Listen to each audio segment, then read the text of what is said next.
Imagine that this folder is a dimensional plane. Now, assuming that it is no height and no depth, what would this mean? It would mean that it's a one-dimensional world. So if, hypothetically, an organism was living inside of it, it would only be able to move in a linear path forward and backwards in a straight line. Now, if we go to the second dimension, we have two dimensions. We have width and we have length. So hypothetically, if an organism lived inside of here, then it would be able to move up, down, left, right, and anywhere else in between. And a two-dimensional world is comprised of an infinite series of one-dimensional worlds stacked upon each other. Just as our three-dimensional world, which has depth and length and height, is comprised of an infinite series of two-dimensional worlds. So, now that I've stacked many folders upon each other, we have three dimensions. We have depth, we have length, and we have width. Now what happens if you keep going on from here on out? We would have a four-dimensional world. But what exactly is the fourth dimension? In order to understand this, we need to understand how dimensions are perceived. We live in the three-dimensional world, but despite that, we actually view things to be two-dimensionally. Take a perfect sphere, for example. If you're looking at a sphere, it looks just like a regular two-dimensional circle. The only way that you can tell it's an actual sphere instead of a circle is because of the hues of light on it. So just like in a two-dimensional world, if a organism in the two-dimensional world was looking upon a circle, the light would make it appear to be lighter at one end and darker in the middle. Also, if an object is moving closer and farther away from you, you don't actually perceive that it's getting closer and farther away. You see that it's getting smaller or larger, and then you assume that it's getting either farther away or closer. But let's say that an object was to grow in perfectly equilibrium, so that it was growing at the same speed that it was shrinking as you move it farther away. Then you would not be able to tell, without any lights or if there were details on the object, that it's moving or growing at all. You may have assumed that since we perceive things to be in two dimensions, that a two-dimensional organism would see in one dimension. So, as we're watching this rubber band expand as it moves farther away from this little organism in the two-dimensional world, it does not actually perceive anything is happening to it because it's growing at the same speed that it's moving farther away. But since we can actually see it from the three-dimensional world and perceive things to be in two dimensions, we can see things for how they actually are. The reason that the two-dimensional organism doesn't see things the way they really are is because the two-dimensional organism sees things in one dimension, just how we, three-dimensional creatures, see things in two dimensions.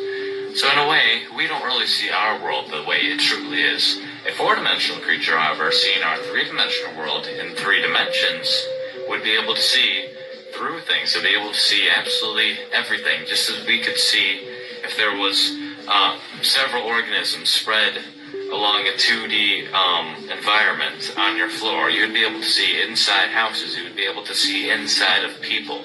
So if a two-dimensional world, a flat surface, is just made of an infinite amount of lines, then the 3D world is just made out of an infinite amount of planes. So the 4D world, logically, is made out of an infinite amount of 3D objects. Though they're not just put together like you would, like building blocks. That's not how the 4D world is. That would just be 3D again. So in order to understand this, we need to understand the logical progression of mathematics in our world. Imagine that this connects piece represents the first dimension. It's simply a straight line, which is basically what the first dimension looks like. And if you add three more of these straight lines and connect them so that adjacent sides are perpendicular and opposite sides are parallel, then you have the basic shape of the second dimension. You have a square. Now if you keep going from here and you add it so that there's a total of 4 squares, and all adjacent sides are perpendicular, and all opposite sides are parallel, then you end up with, obviously, a cube. So, if you tried to keep going from here, and you would have a 4-dimensional basic shape, you would have what's called a tesseract. Now, I cannot show you a tesseract, But you need to understand that it's basically 4 cubes that are within each other that have all adjacent sides perpendicular and all opposite sides parallel. Yet there are 4 lines connecting to each vertex. So a tesseract would look somewhat like this picture. Now, that's not exactly what it looks like, because this is a 2-dimensional depiction, and obviously not all of the lines are straight. So I cannot show you what a tesseract actually looks like, because we cannot perceive things in the 3rd dimension. You cannot even imagine what a tesseract looks like. You cannot in your mind picture the 4th dimension or a 4th dimensional shape. And you can keep going on from the 4th dimension even. You can go to the 5th dimension, the 6th dimension, the 71st dimension. It doesn't matter. Theoretically, there are an infinite amount of spatial dimensions. A common misconception of the 4th dimension is that the 4th dimension is time. Now, while some argue that by going forward and backwards in time, if you move forward the same distance and backwards the same, then you would end up in the same place you started, just like in the 4th dimension.